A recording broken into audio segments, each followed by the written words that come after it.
வணக்கம். இந்திய நேரப்படி காலை 8:30 மணி செய்திகள். முதலில் தலைப்பு செய்திகளை காணலாம். கரூர் கூட்ட நெரிசலில் உயிரிழந்தவர்களின் குடும்பத்தினருக்கு தாவேகா தரப்பில் இழப்பீடாக 20 லட்சம் ரூபாய் பணம் வழங்கல். குடும்ப உறவுகளை இழந்து தவிப்பவர்களுக்கு ஆறுதலாகவும் ஆதரவாகவும் எல்லா வகையிலும் இருப்பேன் என தெரிவித்தார் தாவேகா தலைவர் விஜய். உச்சநீதிமன்றம் உத்தரவுப்படி பட்டாசு வெடிக்க தமிழக அரசு விதித்துள்ள நேர கட்டுப்பாடு தமிழகம் முழுவதும் காவல்துறையினர் தயாராக இருக்கும்படி உயர் அதிகாரிகள் உத்தரவு. ஆபரேஷன் சிந்தூர் தாக்குதலுக்கு எதிராக பாகிஸ்தான் விரைவில் பதிலடி கொடுக்கும். பாகிஸ்தான் ராணுவ தளபதி சையத் அசீம் முனீர் எச்சரிக்கை. இந்தியா ஆஸ்திரேலிய அணிகள் இடையிலான முதல் ஒருநாள் கிரிக்கெட் தொடர் போட்டி. ஆஸ்திரேலிய அணி சொந்த மண்ணில் விளையாடுவதால் இந்திய அணிக்கு கடும் சவால். இனி விரிவான செய்திகளை காணலாம். கரூர் கூட்ட நெரிசலில் உயிரிழந்தவர்களின் குடும்பத்தினருக்கு தாவேகா தரப்பில் 20 லட்சம் ரூபாய் பணம் வங்கிக் கணக்கில் வரவு வைக்கப்பட்டுள்ளது. கரூரில் விஜய் பங்கேற்ற தாவேகா பரப்புரை கூட்ட நெரிசல் காரணமாக 41 பேர் உயிரிழந்த நிலையில் உயிரிழந்தவர்களின் குடும்பத்தினருக்கு தலா 20 லட்சம் ரூபாய் இழப்பீடு வழங்கப்படும் என தாவேகா தரப்பில் தெரிவிக்கப்பட்டது. இதைத் தொடர்ந்து உயிரிழந்தவர்களின் குடும்பத்தினரின் வங்கிக் கணக்கில் நேற்று தலா 20 லட்சம் ரூபாய் வரவு வைக்கப்பட்டது. இதுகுறித்து தாவேகா தலைவர் விஜய் பேசிய போது, கரூர் மக்களை சந்திக்க சட்ட ரீதியான முன்னெடுப்புகளை மேற்கொண்டு வருவதாகவும், அனுமதி கிடைத்ததும் கரூர் மக்களை நிச்சயமாக சந்திக்க உள்ளதாகவும் தெரிவித்தார்.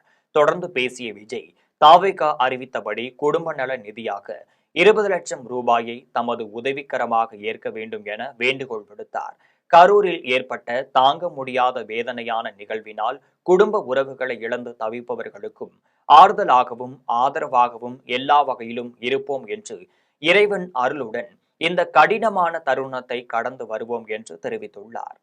உச்சநீதிமன்ற உத்தரவுப்படி பட்டாசு வெடிக்க தமிழக அரசு விதித்துள்ள நேர கட்டுப்பாட்டை அமல்படுத்தும் வகையில் தமிழகம் முழுவதும் காவல்துறையினர் தயாராக உள்ளனர். தீபாவளி பண்டிகையொட்டி உச்சநீதிமன்றம் உத்தரவின்படி பட்டாசு வெடிக்க தமிழக அரசு 2 மணி நேரம் விதித்துள்ளது. இதில் காலை 6 மணி முதல் 7 மணி வரையும், இரவு 7 மணி முதல் 8 மணி வரையிலும் பட்டாசுகளை வெடிக்கலாம் என அறிவித்தது. இந்நிலையில் அரசு விதித்துள்ள விதிமுறையை மீறி பட்டாசுகளை வெடிப்பவர்கள் மீது நடவடிக்கை எடுப்பதற்கு முழு அளவில் தயாராக இருக்கும்படி காவல்துறையினருக்கு உயர் அதிகாரிகள் உத்தரவிட்டனர். இதில் மாநிலம் முழுவதும் அனைத்து காவல் நிலையங்களிலும் தனிப்படைகள் அமைக்க உத்தரவிடப்பட்டுள்ள நிலையில் காவல்துறையினர் ரோந்து மற்றும் கண்காணிப்பு பணியில் ஈடுபடுவார்கள். மேலும் நீதிமன்ற உத்தரவையும் அரசு உத்தரவையும் மீறி பட்டாசு வெடிப்பவர்கள் மீது வழக்கு பதிவு செய்யப்படும் என தமிழக காவல்துறையைச் சேர்ந்த உயர் அதிகாரிகள் தெரிவித்தனர்.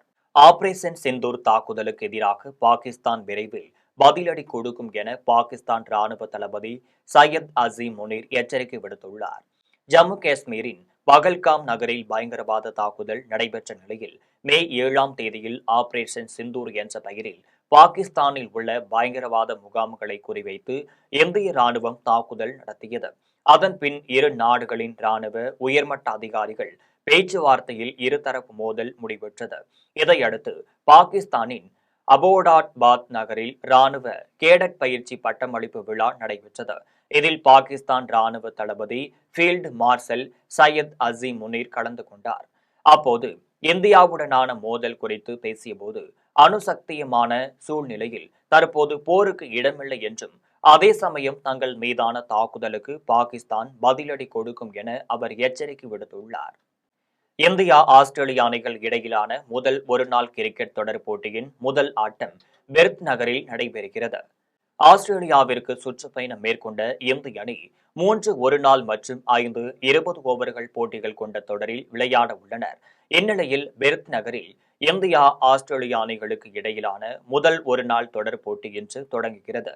இதைத் தொடர்ந்து இந்திய அணியின் கேப்டன் சுப்மன் கில் தலைமையில் வீரர்கள் களமிறங்க உள்ளனர். மேலும் இந்த போட்டியில் இந்திய அணியின் ஜாம்பவான் வீரர்களான விராட் கோலி, ரோஹித் சர்மா விளையாட உள்ளனர்.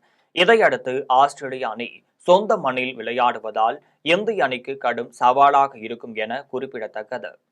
அரியலூரில் இந்த ஆண்டு அதிக அளவில் பொதுமக்கள் முன்பதிவு செய்து பயணம் செய்திருப்பது அரசு பேருந்துகள் மீது மக்கள் நம்பிக்கை கொண்டிருப்பதை காட்டுகிறது என அமைச்சர் சிவசங்கர் பெருமிதத்துடன் தெரிவித்தார். அரியலூர் மாவட்டம் செந்துறையிலிருந்து சென்னை மாதவரத்திற்கு குளிர்சாதன வசதி பேருந்து சேவையினை தமிழ்நாடு போக்குவரத்து மற்றும் மின்சாரத்துறை அமைச்சர் சிவசங்கர் என்று தொடங்கி வைத்தார். பின்னர் செய்தியாளர்களை சந்தித்து பேசினார்.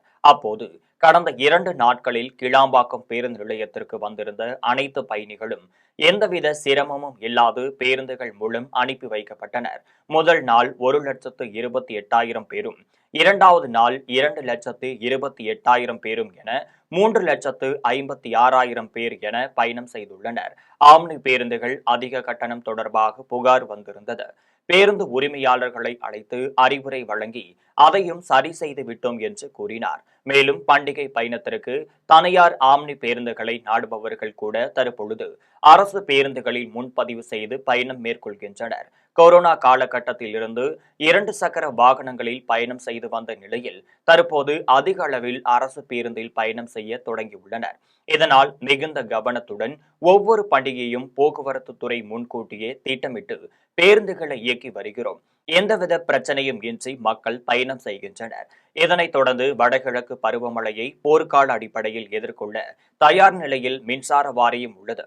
போதிய மின்கம்பங்கள் மற்றும் பணியாளர்கள் என அனைவரும் தயார் நிலையில் உள்ளனர் என்று போக்குவரத்து துறை அமைச்சர் சிவசங்கர் தெரிவித்துள்ளார். புதுச்சேரி மாநில முன்னாள் அமைச்சர் மல்லாடி கிருஷ்ணாராவ் உருவம் அச்சிடப்பட்ட தீபாவளி பரிசு தொகுப்பை வீடு வீடாக வழங்கி அதிமுக முன்னாள் சட்டமன்ற உறுப்பினர் வாக்கு சேகரிப்பில் ஈடுபட்டுள்ளார்.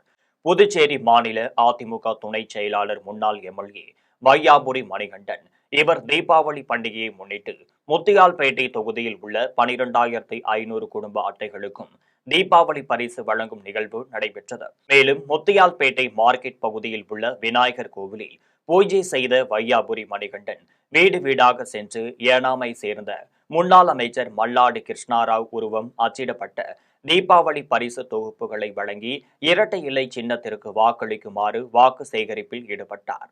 பின்னர் செய்தியாளர்களை சந்தித்து பேசினார். அப்போது அவரிடம் தீபாவளி பரிசு தொகுப்பில் முன்னாள் அமைச்சர் மல்லாடி கிருஷ்ணாராவ் உருவப்படம் இடம்பெற்றது குறித்து கேள்வி எழுப்பப்பட்டது. இதற்கு பதிலளித்த அவர், அரசியலில் திறமை மிக்க அமைச்சர் மல்லாடி கிருஷ்ணாராவ் ரோல் மாடலாக எடுத்துக்கொண்டு அரசியலில் பயணத்தை தொடங்கி இருக்கிறோம் என்று தெரிவித்தார். முன்னாள் முதல்வர் வைத்திலிங்கம் மீது மல்லாடி கிருஷ்ணாராவ் பல்வேறு குற்றச்சாட்டுகளை ஆதாரத்துடன் கூறியுள்ளார். ஆனால் இதற்கு அவர் பதிலளிக்காமல் சட்டமன்ற கட்சி தலைவர் வைத்தியநாதன் பதிலளிக்கிறார். மேலும் வைத்தியநாதன் அரசியலுக்கு வருவதற்கு முன்பு அவருடைய சொத்து மதிப்பு என்ன என்பதை அவர் விளக்க வேண்டும் என்று கேட்டுக்கொண்டார். அதேபோன்று மாற்று தொகுதியில் இருந்து வந்து வீடு வாடகைக்கு எடுத்து தங்குபவர்களை எல்லாம் மக்கள் ஒருபோதும் ஏற்றுக்கொள்ள மாட்டார்கள் என்றும் தெரிவித்தார். 12,500 குடும்பங்கள் அனைவருக்கும் தீபாவளி பரிசு தொகுப்பினை கொடுக்கும் நிகழ்ச்சியினை இன்றைய தினம் விநாயகர் கோயில் பூஜை செய்து ஆரம்பிக்கப்பட்டுள்ளது. வீடு வீடாக சென்று முத்தியால்பேட்டை மக்களை சந்தித்து அவர்களுக்கு தீபாவளி வாழ்த்துக்களை கூறுவதோடு இந்த 4.5 ஆண்டுகள் முத்தியால்பேட்டையில் இருண்டு போய் உள்ளது. கோவை மாவட்டத்தில் நீண்ட நாட்கள் போராட்டத்திற்கு பிறகு காட்டு யானையை பிடித்த வனத்துறையினருக்கும் தமிழக விவசாயிகள் சங்க தலைவர் நன்றி தெரிவித்துள்ளார். கோவை மாவட்டத்தில் மேற்கு தொடர்ச்சி மலை பகுதிகளை ஒட்டி அமைந்துள்ள வனப்பகுதிகளில் ஏராளமான காட்டு யானைகள் உள்ளனர். இந்த யானைகள் உணவு, குடிநீர் தேடி வனப்பகுதியில் இருந்து வெளியேறி கிராமப்புற பகுதிகளுக்கு நுழைவது தொடர்கதையாகவே உள்ளது. இந்த நிலையில் கடந்த சில தினங்களாக மேற்கு தொடர்ச்சி மலை ஒட்டி உள்ள தொண்டாமுத்தூர், நரசிம்மபுரம் சுற்றுவட்டார பகுதிகளில் ரோலெக்ஸ் என்று அப்பகுதி மக்களால் அழைக்கப்படும் ஒற்றை ஆண் காட்டு யானை தொடர்ச்சியாக கிராமங்களுக்குள் நுழைந்து பயிர்களை சேதப்படுத்தி வந்துள்ளது. மேலும் ஊருக்குள் புகுந்து அட்டகாசம் செய்து வந்த இந்த யானையை பிடிக்க விவசாயிகள் மற்றும் பொதுமக்கள் கோரிக்கை விடுத்த நிலையில் வனத்துறையினர் தீவிர முயற்சியில் ஈடுபட்டனர். இதனைத் தொடர்ந்து கும்கி யானைகள் உதவியுடன் ரோலெக்ஸ் காட்டு யானை பிடித்து யானைகள் முகாமிற்கு அனுப்பி வைத்துள்ளனர். இந்நிலையில் ரோலெக்ஸ் யானை பிடிப்பட்டதற்கு தமிழ்நாடு விவசாயிகள் சங்க தலைவர் பழனிசாமி நன்றி தெரிவித்துள்ளார். மேலும் இதனை குறித்து செய்தியாளர்களிடம் கூறுகையில், யானைகள் அவ்வப்போது ஊருக்குள் வருவது தொடர்கதையாகி வருவதாக கூறிய அவர், குறிப்பாக உணவு தேடி வரும் யானைகள் விவசாய நிலங்களை சேதப்படுத்துவதால் விவசாயிகள் மிகுந்த பாதிப்புக்குள்ளாகுவதாக கூறினார். இந்த பணியில் ஈடுபட்ட வனத்துறையினருக்கு நன்றிகளை தெரிவிப்பதாக கூறிய அவர், யானை தாக்கி உயிரிழப்பவர்களுக்கு அரசு நிவாரண நிதியை அதிகப்படுத்தி வழங்க வேண்டும் என கோரிக்கை விடுத்தார். பேசி இதை பிடித்தே தீர்வோம் என்ற லட்சியத்தோடு பிடித்து விட்டார். பிடித்து இப்பொழுது கொண்டு போயும் அங்கே காட்டுக்குள் விட்டு விட்டார். இதையெல்லாம் வராமல் தடுப்பதற்கு ஒரு நிரந்தர தீர்வு காண வேண்டும் என்றுதான் விவசாயிகள் எதிர்பார்க்கிறோம். திருவண்ணாமலை மாவட்டம் பீமன் நீர்வீழ்ச்சியில் தண்ணீர் ஆர்ப்பரித்து கொட்டுவதால் மலைவாழ் மக்கள் மிகுந்த மகிழ்ச்சி அடைந்துள்ளனர். திருவண்ணாமலை மாவட்டத்தில் செங்கம், ஆரணி, கலசப்பாக்கம், ஜமுனா மரத்தூர், செய்யாறு, வந்தவாசி, சேத்துப்பட்டு உள்ளிட்ட பகுதிகளில் கடந்த ஒரு வாரமாக பரவலாக மழை பெய்து வரும் நிலையில் ஜவ்வாது மலை பகுதியில் உள்ள ஜமுனா மரத்தூர், அத்திப்பட்டு, கோவிலூர், நம்மியாம்பட்டு, பட்டறைக்காடு, ஊர்கவுண்டனூர், ஆண்டியப்பனூர் உள்ளிட்ட கிராமங்களில் பலத்த காற்றுடன் கூடிய மழை பெய்து வருவதால் வெள்ளப்பெருக்கு ஏற்பட்டுள்ளது. இதனால் பீமன் நீர்வீழ்ச்சியில் தண்ணீர் ஆர்ப்பரித்து கொட்டுவதால் சுற்றுலா பயணிகளும் மலைவாழ் மக்களும் மிகுந்த மகிழ்ச்சி அடைந்துள்ளனர். இதனைத் தொடர்ந்து இயற்கை எழிலும் அடர்ந்த வனப்பகுதியையும் கொண்ட ஜவ்வாது மலை பகுதியில் சுற்றுலா பயணிகள் வருகை அதிகரித்து வரும் நிலையில் சுற்றுலா பயணிகள் பீமன் நீர்வீழ்ச்சியில் குளிக்க தடை விதிக்கப்பட்டுள்ளது. கடலூர் மாவட்ட காவல்துறையைச் சேர்ந்த 130 காவலர்கள் பேரிடர் மேலாண்மை பயிற்சி பெற்று தயார் நிலையில் உள்ளனர் என மாவட்ட காவல் கண்காணிப்பாளர் தெரிவித்துள்ளார். வடகிழக்கு பருவமழையை எதிர்கொள்ள காவல்துறை சார்பில் பல்வேறு முன்னெச்சரிக்கை நடவடிக்கைகள் எடுக்கப்பட்டு வருகிறது. அந்த வகையில் மழையால் பாதிக்கப்பட்டவர்களை மீட்க பேரிடர் மேலாண்மை துறையில் பயிற்சி பெற்ற காவல்துறையினர் மற்றும் பாதுகாப்பு உபகரணங்கள் மாவட்ட காவல்துறை கண்காணிப்பாளர் அலுவலகத்தில் தயார் நிலையில் வைக்கப்பட்டுள்ளது. இதனை மாவட்ட காவல்துறை கண்காணிப்பாளர் பார்வையிட்டு ஆய்வு செய்த போது கூறுகையில், கடலூர் மாவட்டத்தில் மழையை எதிர்கொள்ளும் நோக்கில் பேரிடர் மேலாண்மை சம்பந்தமான அனைத்து பொருட்களும் தயார் நிலையில் வைக்கப்பட்டுள்ளது. காவல்துறையைச் சேர்ந்த 130 பேர் பேரிடர் மேலாண்மை பயிற்சி பெற்றுள்ளனர். மாவட்ட நிர்வாகத்தின் அறிவுறுத்தலின் பேரில் எங்கு காவல்துறை உதவி தேவைப்படுகிறது என அறிந்து அங்கு பணியமர்த்தப்படுவார்கள். மேலும் பேரிடரால் பாதிக்கப்படும் இடத்தில் பயன்படுத்தப்படும் படகு, மின் விளக்கு, மரம் அறுக்கும் இயந்திரம் உள்ளிட்ட 22 வகையான பொருட்கள் தயார் நிலையில் உள்ளது. எந்தவிதமான மீட்பு பணிக்கும் தயாராக உள்ளதாக தெரிவித்தார். தஞ்சாவூர் ஆற்றுப்பாலம் பகுதியில் தீபாவளியையொட்டி தீயணைப்பு துறையின் சார்பில் விழிப்புணர்வு நிகழ்ச்சி நடைபெற்றது. தீபாவளியையொட்டி ஏற்படும் விபத்துகளை தடுக்கும் வகையில் தீயணைப்பு துறையினர் பல்வேறு விழிப்புணர்வு நிகழ்ச்சிகளை நடத்தி வருகின்றனர். அந்த வகையில் தஞ்சாவூர் மாவட்டம் ஆற்றுப்பாலம் பகுதியில் பட்டாசுகளை எப்படி வெடிக்க வேண்டும், எவ்வாறு கையாள வேண்டும் என்பது குறித்து தீயணைப்பு துறையினர் விழிப்புணர்வு நிகழ்ச்சி நடத்தினர். பட்டாசு வெடிக்கும் போது கைகளில் வைத்துக் கொண்டு சாகசத்தில் ஈடுபடக்கூடாது எனவும், பட்டாசு விபத்து ஏற்பட்டால் உடனடியாக செய்ய வேண்டிய முன்னெச்சரிக்கை நடவடிக்கைகள் குறித்தும் பொதுமக்களுக்கு எடுத்துரைத்தனர். இந்நிகழ்வில் மாவட்ட தீயணைப்பு அலுவலர் குமார் மற்றும் மாவட்ட காவல் கண்காணிப்பாளர் ராஜாராம் உள்ளிட்ட அதிகாரிகள் உடன் இருந்தனர்.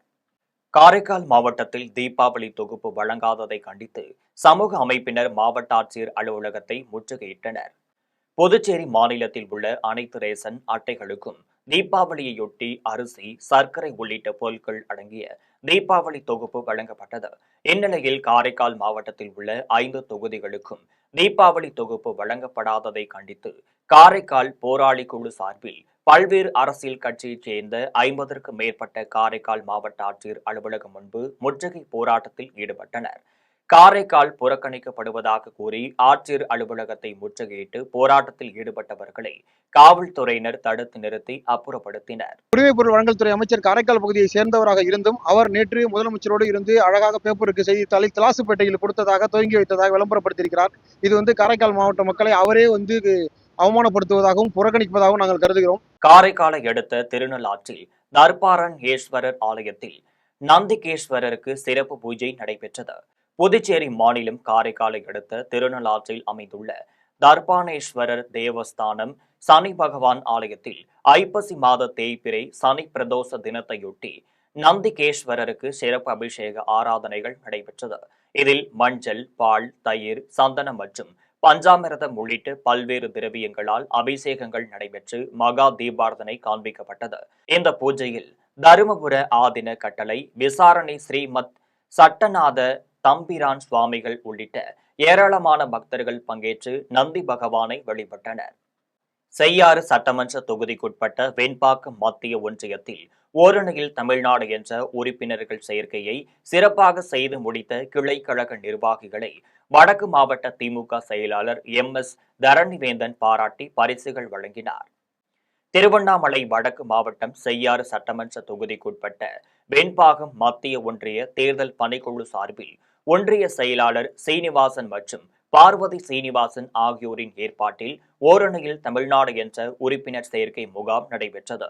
உறுப்பினர் சேர்க்கையில் PLA மற்றும் BTA ஆகிய கிளைக்கழக நிர்வாகிகள் சிறப்பாக பணியாற்றினர். இந்நிலையில் சிறப்பாக பணியாற்றிய நிர்வாகிகளுக்கு பாராட்டு விழா நடைபெற்றது.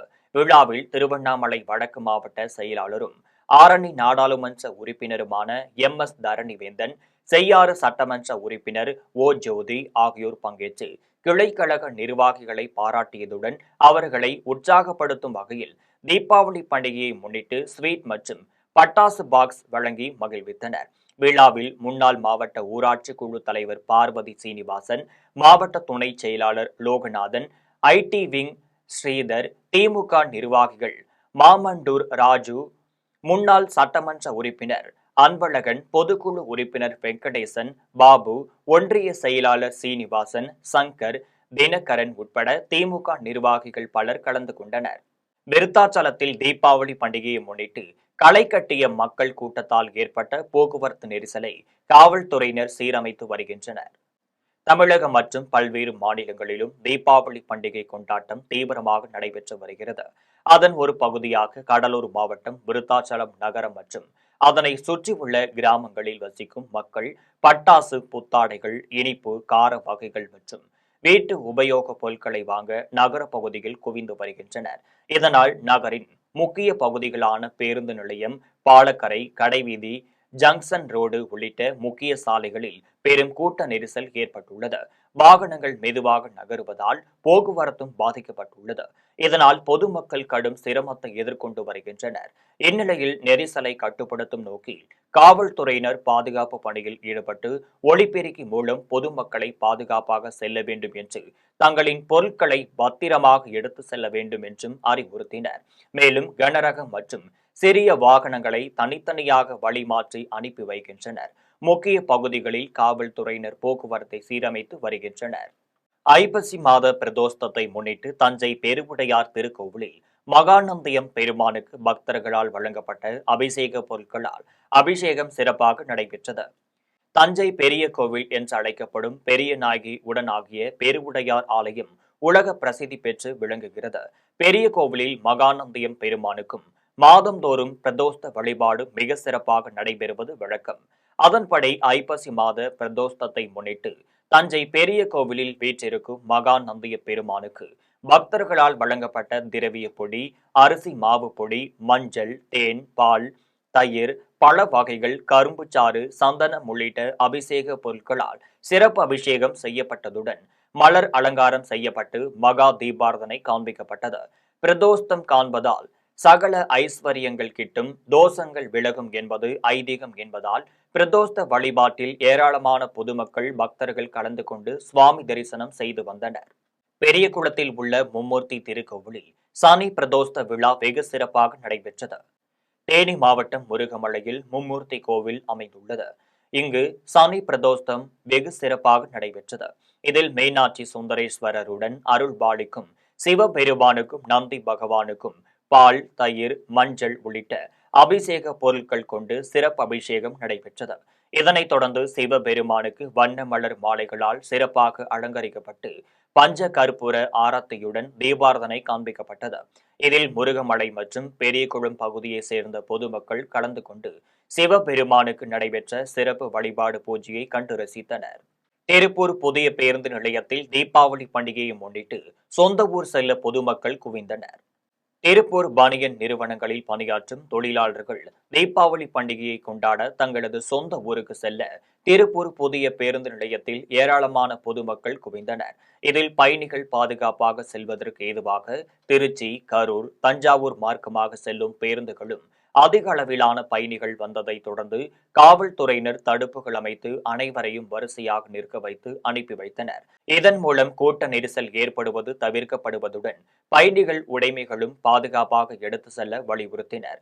இதில் 10,000க்கும் மேற்பட்டோர் பேருந்தில் பயணம் செய்துள்ளதாக காவல்துறையினர் தெரிவித்தனர். மீண்டும் ஜெம் தலைப்பு செய்திகள். கரூர் கூட்ட நெரிசலில் உயிரிழந்தவர்களின் குடும்பத்தினருக்கு தாவேகா தரப்பில் இழப்பீடாக 20 லட்சம் ரூபாய் பணம் வழங்கல். குடும்ப உறவுகளை இழந்து தவிப்பவர்களுக்கு ஆறுதலாகவும் ஆதரவாகவும் எல்லா வகையிலும் இருப்பேன் என தெரிவித்தார் தாவேகா தலைவர் விஜய்.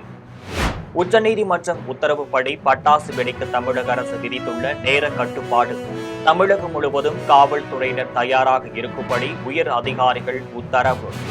ஆபரேஷன் சிந்தூர் தாக்குதலுக்கு எதிராக பாகிஸ்தான் விரைவில் பதிலடி கொடுக்கும். பாகிஸ்தான் ராணுவ தளபதி சையத் அசீம் முனீர் எச்சரிக்கை. இந்தியா ஆஸ்திரேலிய அணிகள் இடையிலான முதல் ஒருநாள் கிரிக்கெட் தொடர் போட்டி. ஆஸ்திரேலிய அணி சொந்த மண்ணில் விளையாடுவதால் இந்திய அணிக்கு கடும் சவால். இத்துடன் ஜெம் செய்திகள் நிறைவடைகின்றன. மீண்டும் ஜெம் செய்திகள் மதியம் 1:30 மணிக்கு. உடனுக்குடன் செய்திகளை காண gemlive.tv என்ற இணையதளத்தில் இணைந்திருங்கள். நன்றி, வணக்கம்.